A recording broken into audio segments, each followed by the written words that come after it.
In the summer of 216 BC, the plain near Cannae in southern Italy shimmered under heat and dust. Across the open ground, Rome assembled one of the largest armies it had yet committed to the war. The legions formed a deep, compact mass of infantry, designed to push straight through Hannibal's center. Roman commanders believed numbers, weight, and determination would finally end the invasion that had already humiliated the Republic. Facing them stood an army that seemed to have been gathered from the edges of the western Mediterranean.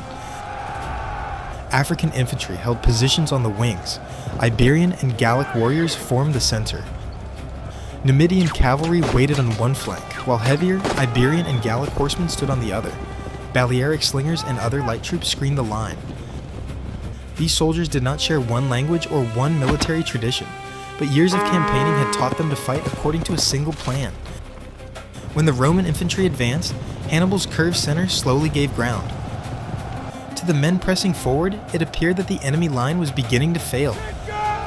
The deeper the Romans moved, the more they crowded into the narrowing space ahead of them. Their formation remained powerful from the front, but it became increasingly difficult to turn, communicate, or respond to events on the flanks. Then the shape of the battle changed. The experienced African infantry, positioned on both sides, turned inward against the Roman flanks. At the same time, Hannibal's cavalry defeated the Roman horsemen, crossed behind the battlefield, and returned toward the rear of the advancing legions. What had looked like a Roman breakthrough was becoming an encirclement. As the ring closed, thousands of soldiers were compressed into a space too narrow for the army to operate normally. Men near the center could barely see what was happening beyond the ranks around them. Dust, noise, heat, and pressure made organized movement increasingly difficult. A battle Rome, expected to finish through overwhelming force, became one of the most severe defeats in its history. Ancient sources disagree about the exact numbers, but they agree on the scale of the disaster. Rome lost tens of thousands of soldiers, many senior officers, and one of the two consuls commanding the army. For a moment, the Republic appeared to have lost not merely a battle, but much of a generation trained to defend it. How had an army from across the Mediterranean, separated from its homeland and operating without reliable reinforcement, crossed rivers, mountains, and the Alps, then defeated Roman army after Roman army inside Italy itself? To answer that question, we must return to Iberia, 2 years before Cannae, and follow the road Hannibal chose to bring war directly to Rome. After the First Punic War, Carthage emerged weakened but not destroyed. It had lost Sicily, surrendered naval influence in the western Mediterranean, and accepted a heavy financial settlement imposed by Rome. To rebuild its position, the Barcid family turned toward Iberia.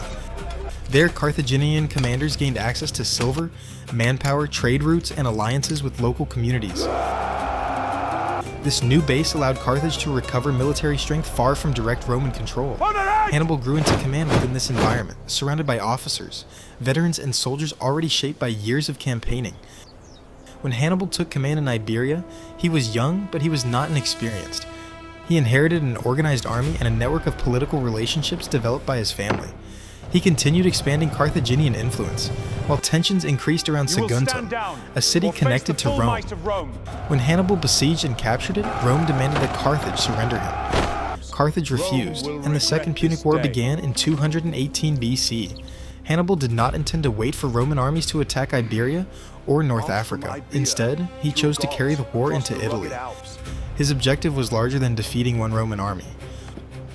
Rome's real strength came from its alliance system, which provided soldiers, roads, supplies, and fortified communities across the peninsula. Hannibal hoped that repeated Roman defeats would convince those allies to abandon the Republic. If that network broke apart, Rome could be isolated without the need to destroy the city immediately.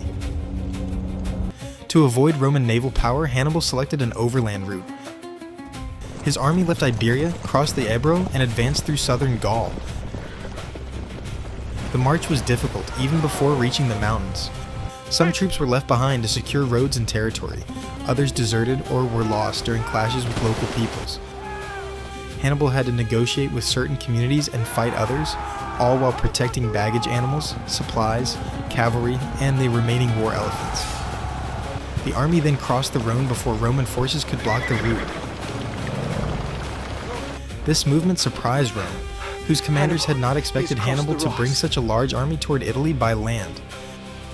But the success of the crossing did not solve the greater problem ahead. Between Hannibal and northern Italy stood the Alps. The exact route he followed remains debated, and no surviving source allows us to identify the pass with certainty. What the ancient accounts make clear is that the crossing placed extraordinary pressure on the army. Narrow mountain roads restricted movement. Cold weather, snow, falling rock, and steep slopes slowed the column. Local groups attacked vulnerable sections, especially where men and animals could not easily form defensive lines. Every loss mattered. Horses and pack animals carried food, weapons, and equipment. When they slipped from the paths or died from exhaustion, the army lost more than transport. It lost the supplies needed to continue. Soldiers had to clear blocked routes, repair damaged tracks, and move through terrain where a single mistake could delay thousands of men behind them. The elephants became the most famous image of the crossing, but they were only one part of the operation. They required handlers, food, and careful movement through ground unsuited to their size. Their presence demonstrated Hannibal's ambition, yet the campaign depended just as much on ordinary soldiers who opened roads, guarded the column, and endured days of hunger and cold. By the time the army descended into northern Italy, it had suffered severe losses. The force that emerged from the mountains was smaller, exhausted, and far from its bases in Iberia. Hannibal had achieved surprise, but surprise alone could not sustain an invasion. To survive, he needed immediate victories, access to food, and new allies. The Gauls of northern Italy, many of whom resented Roman expansion, offered his first opportunity. Hannibal had crossed the Alps, but the greater challenge was only beginning, turning a damaged expeditionary army into a force capable of defeating Rome on its own ground. Hannibal's army was not a single national force wearing identical equipment and following one military tradition. It was a coalition assembled from territories, allies, subject peoples, and communities that joined the campaign at different stages. Some soldiers served for pay, others fought through political alliances, and many had followed the Barcid commanders for years. Its strength came from Hannibal's ability to understand what each group could do best. Among his most reliable troops were the African infantry recruited from Carthaginian territories in North Africa. They were experienced, disciplined, and accustomed to operating within organized formations. At the beginning of the campaign, many carried equipment associated with Carthaginian service. After victories in Italy, some units may have adopted captured Roman shields, armor, and weapons. Hannibal often reserved these veterans for critical moments rather than using them to absorb the first impact of battle. At Cannae, they stood on both wings and later turned inward against the Roman flanks. The Iberian infantry brought different strengths. They came from a peninsula divided among many communities, so they should not be imagined as one uniform people. Many were familiar with flexible fighting, rapid movement, and close combat with sword and shield. Their association with the Barcid family gave parts of this force campaign experience. Hannibal often placed Iberians beside Gallic warriors, combining two groups with different styles in the center of his line. The Gauls became increasingly important after the army entered northern Italy. Many had reasons to oppose Rome, whose expansion threatened local independence and territory. They reinforced Hannibal after the losses suffered during the Alpine crossing and gave him access to men who understood the land, climate, and routes. Gallic warriors strengthened infantry and cavalry, but their loyalties and levels of discipline varied. Hannibal had to maintain trust through victory, leadership, rewards, and the promise of weakening Rome.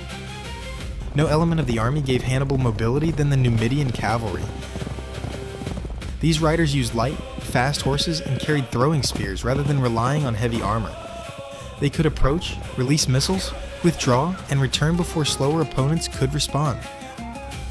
They were valuable for reconnaissance, pursuit, harassment, and attacks on supply parties. Their ability to feign retreat could draw enemy cavalry away from supporting infantry. In Italy, where Roman armies depended heavily on legionary foot soldiers, Numidian speed gave Hannibal control beyond the main battle line. the Iberian and Gallic cavalry performed a different role. They were generally better suited to forceful close combat than the lighter Numidians. At Cannae, Hannibal concentrated much of this cavalry on one wing. After defeating the Roman horsemen opposite them, they moved behind the Roman army, helped drive away the cavalry on the other flank, and later returned toward the rear of the legions. Their discipline in following the larger plan was as important as their strength in the first clash.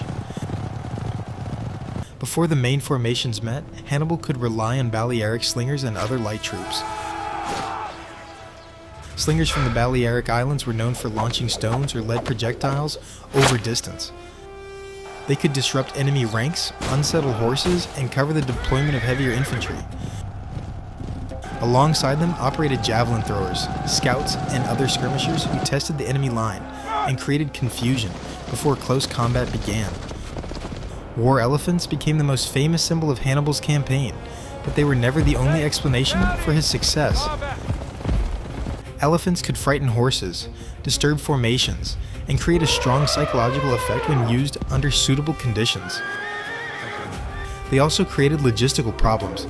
Each animal required food, water, handlers, and care. Only a limited number survived the Alpine crossing, and most did not remain active for long in the difficult conditions of the Italian campaign. Keeping this army together was itself a major achievement. Hannibal commanded men who spoke different languages, carried different weapons, and expected different forms of leadership and reward. He gave each contingent tasks suited to its abilities. Veterans held critical positions. Mobile troops controlled the flanks. Light infantry disrupted the enemy. Local allies replaced losses and provided intelligence. Captured equipment and supplies helped sustain an army far from home. Hannibal also shared danger and hardship with his soldiers, reinforcing loyalty through personal presence as well as success. Victory created confidence while captured wealth and food kept the coalition functioning. Hannibal's army was not powerful because every soldier fought in the same way. It was powerful because African infantry, Iberian swordsmen, Gallic warriors, Numidian riders, heavier cavalry, slingers, and supporting troops were used as parts of one coordinated design. At the Ticinus River, Hannibal's cavalry gave Rome its first warning of what the invasion would become. Numidian riders and heavier Iberian and Gallic horsemen outmaneuvered the Roman cavalry, while the Roman commander, Publius Cornelius Scipio, was wounded. Hannibal possessed greater mobility and commanders who understood how to use mounted troops together.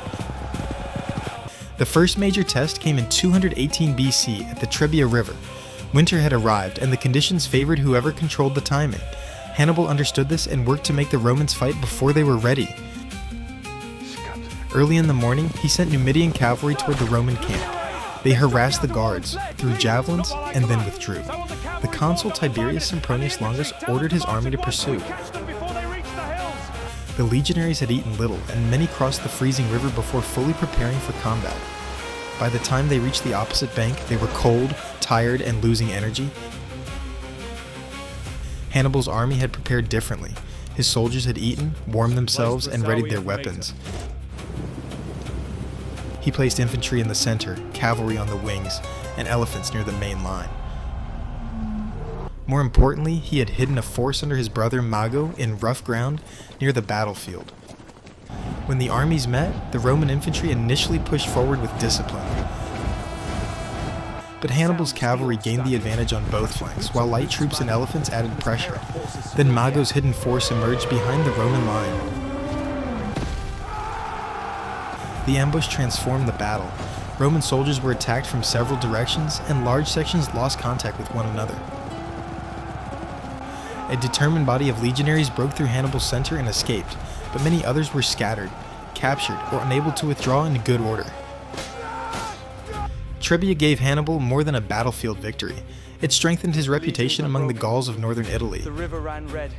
Communities that had hesitated now saw that Rome could be defeated, and new warriors joined his army. Losses suffered in the Alps were beginning to be replaced by local support. The campaign remained punishing even without battle. As Hannibal moved south, his army crossed marshland.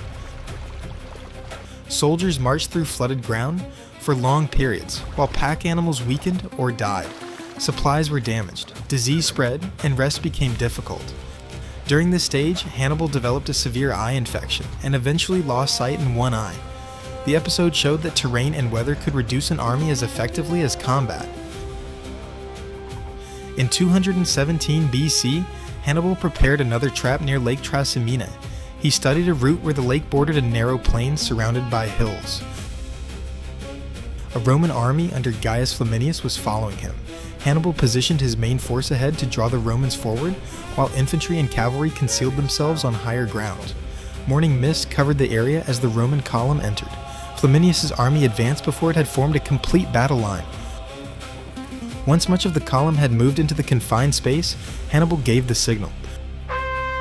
Forces hidden on the hills descended from several directions. The Roman vanguard found its route blocked, while cavalry and other troops closed the road behind.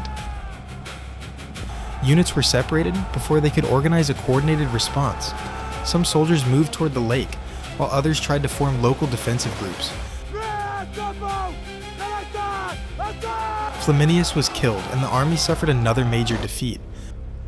Lake Trasimene became one of the most famous large-scale ambushes in ancient warfare. Hannibal had again controlled the ground, concealed his intentions, and encouraged a Roman commander to advance under unfavorable conditions. Rome could no longer treat him as a temporary raider. After Ticinus, Trebia, and Trasimene, he had destroyed or dispersed several Roman forces and moved deeper into Italy. The Republic responded by appointing Fabius Maximus as dictator. Fabius refused to offer Hannibal the decisive battle he wanted. Instead, he followed from safer ground, protected key positions, threatened foraging parties, and attempted to limit supplies. Many Romans considered this strategy too cautious, but it recognized the lesson of the campaign. Fighting Hannibal on his chosen battlefield was becoming dangerously predictable. Rome, however, was not prepared to accept a long war of delay. In 216 BC, the Republic assembled a vast army and marched toward Cannae, determined to settle the struggle in a single battle. In 216 BC, Rome decided that delay had gone far enough. Hannibal had occupied the area around Cannae near an important grain supply center. His presence threatened Roman allies, damaged the Republic's reputation, and encouraged more communities to consider changing sides. Rome gathered a massive army under the consuls Lucius Aemilius Paulus and Gaius Terentius Varro. Rome believed overwhelming force could finally break Hannibal's army. The legions were arranged in an unusually deep infantry formation. Rome intended to concentrate power in the center, drive forward with weight and numbers, and smash through Hannibal's line before his cavalry could decide the battle. This promised pressure at the front but created serious risks. A formation packed so deeply could not easily turn, spread out, or respond to threats on the flanks. Orders would become harder to pass, while soldiers in the rear kept pushing those ahead. Hannibal arranged his army with those weaknesses in mind. Gallic and Iberian infantry formed the center, which curved outward toward the Romans. Experienced African infantry stood farther back on both wings. On the left, Hannibal concentrated his heavier Iberian and Gallic cavalry. Numidian horsemen held the right. Balearic slingers and other light troops screened the front. The center was not expected to remain fixed. Hannibal intended it to bend under pressure without collapsing. As the Roman infantry advanced, the curved line would gradually flatten and then become concave, drawing the legions deeper between the African infantry on either side. The plan demanded precise timing. If the center broke too soon, Rome could divide the army. This was not a sudden trick improvised after the battle began. It depended on Hannibal predicting how Roman commanders would use their numerical advantage, trusting the center to yield without breaking, and ensuring that cavalry and infantry completed tasks at the correct moment. Every part of the army had to cooperate. The first decisive struggle unfolded among the cavalry. Near the river, Hannibal's Iberian and Gallic horsemen attacked the Roman cavalry opposite them. The restricted space forced close combat. Roman horsemen were driven from the field. Instead of chasing them far from the battle, Hannibal's cavalry turned behind the Roman formation.